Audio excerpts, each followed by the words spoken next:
इश्क के इलाके में हुक्म यार चलता है, ज़ाब्ते नहीं चलते।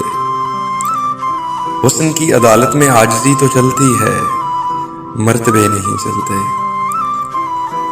दोस्ती के रिश्तों की परवरिश जरूरी है, सिलसिले ताल्लुक के खुद से बन तो जाते हैं, लेकिन इन शगुफों को टूटने बिखरने से रोकना भी पड़ता है।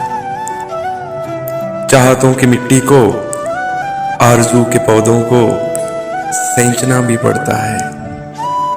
रंजिशों की बातों को भूलना भी पड़ता है। इश्क के इलाके में हुक्म यार चलता है, ज़ाब्ते नहीं चलते।